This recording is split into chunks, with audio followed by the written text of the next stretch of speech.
It was 1:55 in the morning when a 43-year-old man in Florida got a video call. The call was from his girlfriend's young children. He knew right away that something was very wrong. It was way too late for kids to be awake on a school night. He was sleepy, but scared. He answered the call. What he heard made his blood run cold. The children were crying and saying things that didn't seem real. He had to find out what was happening. He rushed to his girlfriend's house. What he found there would stay with him forever. We woke up to the sheriff's knocking on the door, asking for information if we had anything on our security cameras.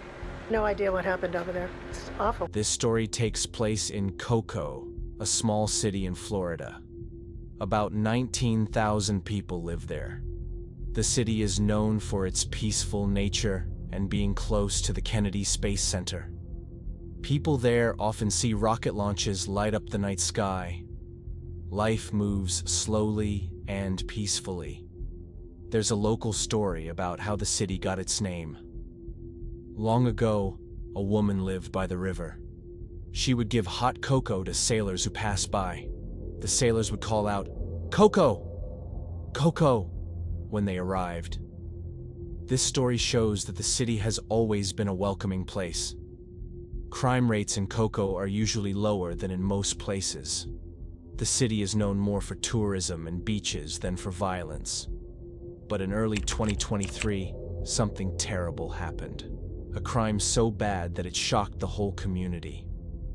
It was a mild night in March 2023. At 1:55 a.m. on Wednesday, March 1st, Kevin was sleeping in Rockledge, Florida. Suddenly, his phone rang and woke him up. It was a video call from his girlfriend, Constance's 15-year-old daughter, Kiara. But when Kevin answered, Kiara wasn't on the screen. Instead, he saw her two little brothers. They were only 6 and 9 years old. The boys told him they had woken up to strange sounds. They heard noises and screaming. When they looked around, they found their family members hurt badly. They were not moving. Kevin drove to Constance's home right away. He stayed on the phone with the boys the whole time. When he got to the house, he went through the front door. Right away, he saw 2 adults on the floor. They were not moving. His first thought was to get the boys to safety. He moved them to his car. Later, other family members took care of the boys. Kevin went back into the house to call 911. My girlfriend's son just called me and said his parents were dead. I just got over to the house because I didn't know what was going on. The grandma, the mom, the dad, and the sister were all dead, and the boys were the only ones alive. There's blood all over the place. Officers from the sheriff's office quickly arrived at the house. They went through the front door. One officer went into the north bedroom. He found an elderly woman lying on a bed. She'd been hurt badly. The woman was 63-year-old Glenda Terwilliger. She was the family's grandmother. She had been living in Cocoa with her daughter Constance and her 3 grandchildren. As officers searched the house, they found more victims. In the living room, they found a man and woman lying next to each other on the floor. They were Glenda's daughter, Constance, age 35, and her ex-boyfriend, 36-year-old Michael Watson. Michael was the father of the 2 little boys. Another officer went to the south bedroom. There, he found another victim lying on a bed. This was 15-year-old Kiara. She'd been hurt badly, just like the others. This was especially sad. 3 generations of women had been lost that night. A grandmother, a mother, and a daughter. All gone in one violent event. No suspects were found in the house. Police set up barriers around the scene. Meanwhile, neighbors heard the shocking news. They reacted with horror and sadness. I feel for the kids that were in the home and had to witness this. I'm sure it's going to affect them for a really long time. That's what's sad. The crime scene team started working. Officers talked to Kevin, who gave them important information about the victims. He told them their names and how they were related. When police asked about possible problems involving the victims, Kevin mentioned one person, a man named Domenico Gigante, who was 36 years old. Kevin explained that Domenico was Chiara's biological father. He lived at a different address. Chiara was born from a brief relationship between Domenico and Constance. Kevin said that Chiara's relationship with her father was very troubled. She had anger toward him because he had been absent for most of her life. Recently, Domenico had tried to reconnect with his daughter, but Chiara didn't want a relationship with him. Kevin added that he had last spoken to Constance the night before. During their conversation, Constance told him that Domenico had sent Chiara a rude text message that day. Kevin knew that Constance had been having ongoing problems with Domenico about Chiara. Constance had said that all communication between Domenico and Chiara should happen over the phone, not in person. This information made police consider Domenico a person of interest. The case was then given to the homicide unit. The investigators had to find out who wanted to hurt the victims. They needed to understand why someone would harm them. And they had to figure out exactly how the crime happened. At 3:48 a.m., detectives arrived at the scene. After getting a search warrant, they entered the crime scene. The detectives noticed damage to the front door. There was also a boot print near the door. These were clear signs that someone had forced their way into the house. They collected a lot of evidence. This included shell casings, samples for DNA testing, and photographs of the scene. Research into Domenico's background revealed concerning information. He had lived in New Jersey and Florida. But the most shocking thing was his criminal history. He had serious charges like assault, battery, and even animal cruelty. These aren't small crimes. They're major red flags. Experts say they show violent tendencies that get worse over time. Detectives found out that Domenico lived in Rock Ledge. A silver 1998 Dodge pickup truck was registered in his name. He worked part-time delivering newspapers. He had been doing this job for 6 years. While searching the neighborhood, a detective noticed a surveillance camera at a nearby house. The homeowner let police look at the footage. The video showed something very important. A silver Dodge pickup truck arrived at the victim's house at 1:19 a.m. The driver turned off the headlights as the truck drove onto the property. Just 2 minutes later, there was a loud bang. Officers believe this was the sound of the front door being forced open. Over the next 71 seconds, 9 shots were heard. Then the person returned to the truck and drove away. With this information, 2 detectives went to Domenico's house. They arrived at 11:22 a.m. Their goal was to tell him about his daughter's passing and watch how he reacted. Is your daughter's name Chiara? Chiara? Chiara? Mm-hmm. What? Unfortunately, we found her deceased today. What? Is this a joke? It's not a joke. No, Sir? What? Huh? It's not a joke. Oh, what happened? We're still actively trying to figure that out. Well, we'd be hoping that you would be able to help us out with that as well. Would you mind coming down to the precinct and talking with us? Not at this time. I need to process this. This is, Dominic, they need to talk to you. You need to go to... According to police records, officers were suspicious of Domenico's reaction to the news. They noted that he acted like he was in disbelief, but he didn't get emotional. Shortly after, when Domenico and his roommate went back inside, the roommate asked him directly, "Did you do this?" Domenico responded, "Yes. I hurt her 3 times. It's just you and me now. We have to stick together. After they came back from the house, detectives drove them to the station in separate cars. One officer noted that during the ride, Domenico showed no emotion. He didn't show any concern for his daughter. Instead, he talked about other topics. The roommate was upset and emotional. He shared important information with the officer. He said that the night before, around 11:30 p.m., Domenico was very angry because Chiara wasn't communicating with him. The roommate said Domenico had stated, "I guess I'm just going to have to go over there and hurt them all." The roommate explained, "Maybe I should have known." But it just seemed like another one of his fits. The roommate was able to provide doorbell camera footage from his house. The videos showed Domenico entering his silver truck while holding a weapon.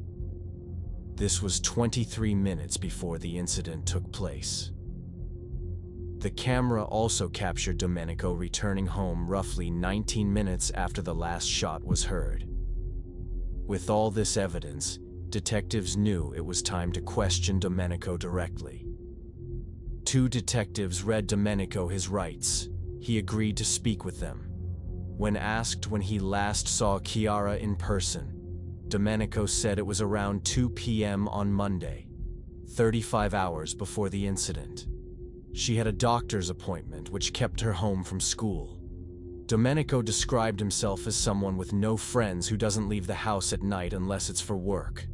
He said he followed his usual routine on Tuesday night, going to bed at 6 p.m., waking up at 1 a.m., and preparing for work. He denied leaving his house or using any weapons that night.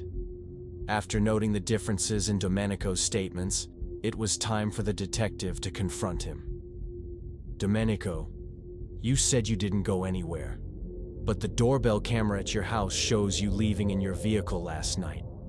Why did you lie about that?"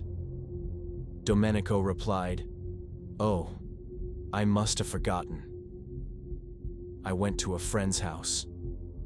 The detective responded, "Can you provide contact information so we can confirm that?" "I don't have it," said Domenico. The detective pressed further. "The footage also shows you carrying a weapon while getting into your vehicle. Can you explain that?" As silence filled the room, Domenico shifted in his seat. Then he said, "I'm done. I don't want to talk anymore." Shortly afterward, the sheriff held a press conference to update the public. And what I will tell you is that about an hour ago, our agents arrested Domenico Claude Gigante. He's 36, out of Rockledge. He was charged with 4 counts of premeditated first-degree murder. This is an extremely violent individual with a violent past dating back to 2005. He should have never been on our streets where he could harm this family. In 2005, he was arrested for domestic violence. In 2008, he was arrested for animal cruelty. In 2012, he was arrested for assault with a weapon. I have said this before. If you're evil enough to harm an animal, you're evil enough to harm a human. And unfortunately, the exclamation point has been put on that statement today. Gigante is the biological father of Chiara, the 15-year-old victim, and was formerly in a relationship with Constance, the mother. While waiting to be transported to jail, Domenico asked officers if he could speak with his roommate one last time. The conversation was recorded. The first thing Domenico asked was, "Did you tell the police anything?" "I told the truth," said the roommate. "Why?" replied Domenico. "Because you did something horrible," said the roommate. In a jail call 5 days later, Domenico asked his roommate to take the blame for the crimes. He also mentioned plans to claim he was not mentally well. Weeks later, Domenico was charged by a grand jury with 4 counts of first-degree homicide and 1 count of burglary. Prosecutors announced plans to seek the maximum punishment. In Florida, first-degree homicide is a serious crime. It can be punished by life in prison without parole or the maximum penalty. Domenico's case is still moving through the legal system. A hearing is set for March 6th, 2025. At this hearing, prosecutors and the defense will update the judge on the case's progress. As the legal process continues, the goal remains the same: finding the truth, holding those responsible accountable, and offering closure to those affected by this tragedy. This case shows us the worst of human nature. A father who should have protected his daughter instead became her attacker. He didn't just hurt her, he destroyed an entire family. A grandmother, a mother, a daughter, and a stepfather, all gone in minutes. The two young boys who survived will carry this trauma for the rest of their lives. They lost their mother, their grandmother, their sister, and their father in one terrible night. What makes this case even more disturbing is Domenico's complete lack of emotion. After hurting 4 people, including his own daughter, he showed no remorse. He tried to manipulate others, and even asked his roommate to take the blame. This reminds us why it's important to pay attention to warning signs. Domenico had a long history of violence against animals and people.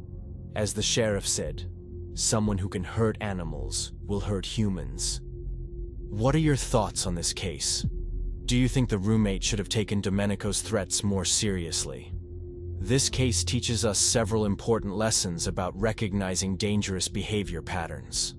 First, we see how a history of animal cruelty can be a strong predictor of violence toward humans. Mental health experts have long studied this connection. When someone shows cruelty toward defenseless animals, it often indicates they lack empathy and can escalate to harming people. Second, the case shows us how important it is to take threats seriously.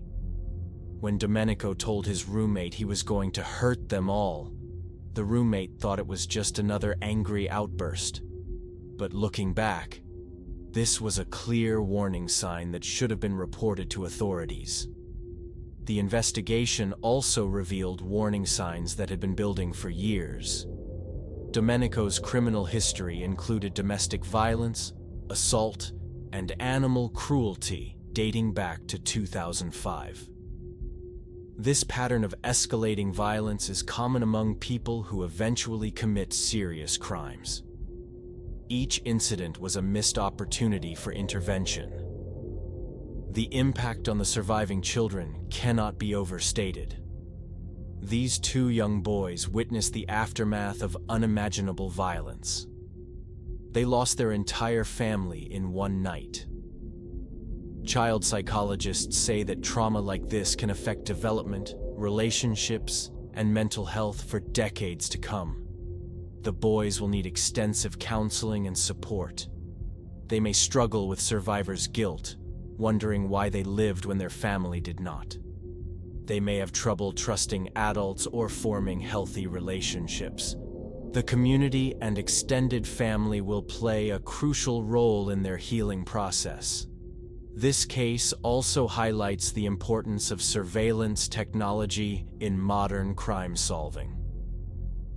The doorbell camera footage provided crucial evidence that directly contradicted Domenico's lies. Without this technology, the case might have been much harder to solve. More and more crimes are being solved with help from security cameras and doorbell cameras. The investigation moved quickly because of good police work and clear evidence. The detectives followed proper procedures, gathered solid evidence, and built a strong case. The confession to the roommate, the surveillance footage, and the physical evidence all pointed to the same conclusion. Community members in Cocoa were shocked by the violence. This quiet city had rarely seen such brutal crimes. Local residents started installing more security systems and checking on their neighbors more often. The sense of safety that people had felt for years was shattered. The case also shows how domestic disputes can escalate into deadly violence. What started as a disagreement between Domenico and his daughter became a massacre of an entire family. This escalation pattern is seen in many family violence cases across the country. Mental health experts who studied the case noted several concerning behaviors. Domenico showed no emotion when told about his daughter's death. He showed no remorse after confessing to the crimes. He even tried to manipulate his roommate into taking the blame. These behaviors suggest a personality disorder that makes it difficult to feel empathy for others. The legal system will now work to ensure justice for the victims. The prosecution is seeking the maximum penalty, which reflects the serious nature of the crimes. The case will likely take months or years to fully resolve through the courts. For the surviving family members and friends, the legal process can be both necessary and difficult. They want to see justice served, but they also have to relive the trauma through court proceedings. Victim advocates will work with them to help them through this process. The case serves as a reminder that we must pay attention to warning signs of violence. When someone has a history of hurting animals or people, when they make threats, when they show no empathy, these are red flags that should not be ignored. If you notice these warning signs in someone you know, it's important to report them to authorities. You might feel like you're overreacting, but it's better to be safe than sorry. Law enforcement agencies have resources to investigate threats and protect potential victims. Remember, if you or someone you know is in an abusive relationship, there are resources available to help. The National Domestic Violence Hotline is available 24 hours a day at 1-800-7997-233. They provide confidential support and can connect you with local resources. Don't ignore the warning signs. Violence often gets worse over time, and what starts as threats can become deadly. Early intervention can save lives and prevent tragedies like the one that happened to the Terwilliger family. The story of what happened in Cocoa that night will not be forgotten. It serves as a painful reminder of how quickly violence can destroy lives and families. But it also shows the importance of good police work, community support, and taking threats seriously. The two surviving boys deserve a chance to heal and build new lives. With the right support and care, they can overcome this tragedy and find peace. Their story is not over. It's just beginning a new chapter. Thank you for watching this difficult but important story. Please share your thoughts in the comments below. And remember to stay safe and watch out for each other out there.